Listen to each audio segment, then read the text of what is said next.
Hi, I'm Joanna Watts. I'm a PhD student with Pipebots Theme 2 and I'm going to be talking you through our work. Theme 2 is focused on the robot's sensor systems.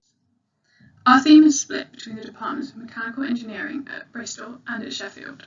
It is led by Professor Bruce Drinkwater from the University of Bristol. Here, the challenges Theme 2 are trying to address are split into three main parts.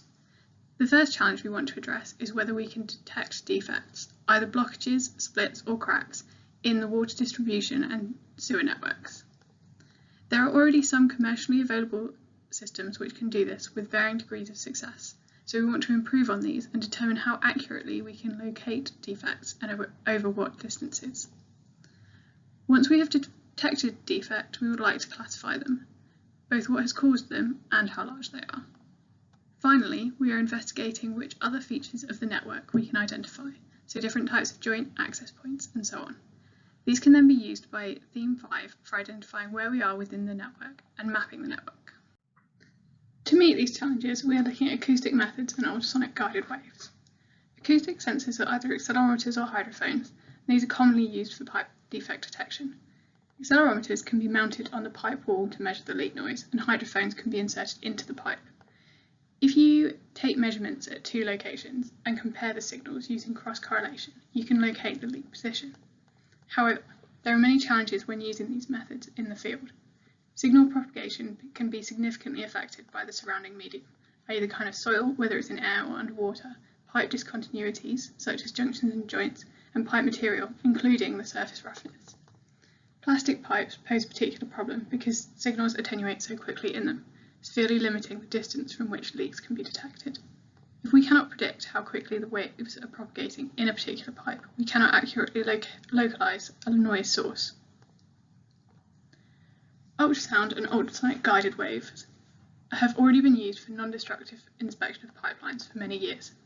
This includes recently being incorporated into a robotic platform called the Smart Pick, which is commercially available for use in water pipes.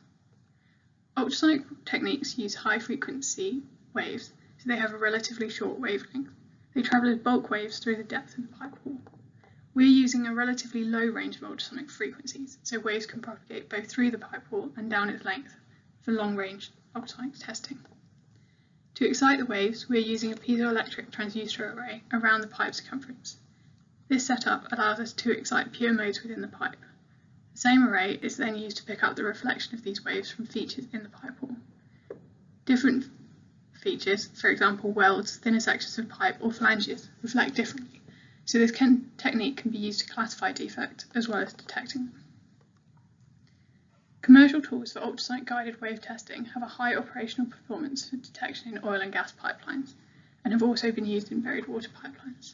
However, the common use of plastic pipes in water pipelines means that they are more distance limited because of the high signal attenuation in PVC and PE materials.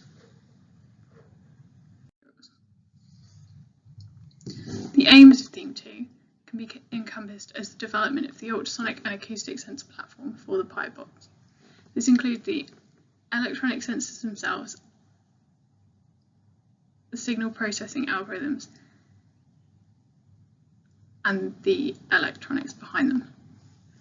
More specifically, this can be broken down into developing sensor platforms for acoustic blockage detection in sewer pipes, acoustic leakage detection in water pipes, and ultrasonic defects detection, localization, and characterization in either. In terms of detecting blockages in sewer pipes, Yicheng is currently focusing on numerical modelling of acoustic wave propagation in pipes from the excitation of a loudspeaker. This is a step forward in terms of realism from the more usual point source method. Numerical modelling of sound reflection from blockages and other features such as L-junctions, laterals and manholes can be used to classify blockages and pipe features from real-world measurements. He's also using numerical and analytical modelling to investigate how surface roughness affects acoustic wave propagation in pipes.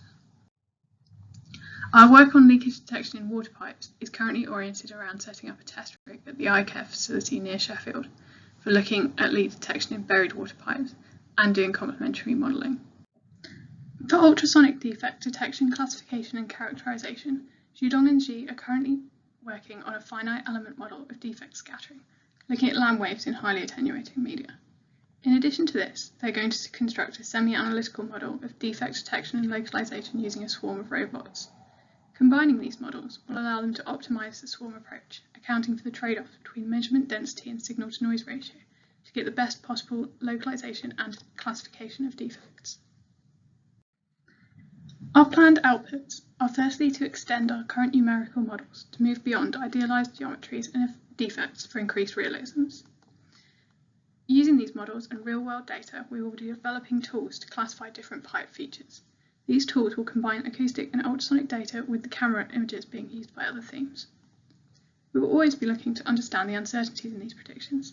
This should help to start answering the question of how many robots are required in a swarm to complete a given task with a given confidence. We will also be integrating our tools and sensors with the other systems on the Pipebots robot.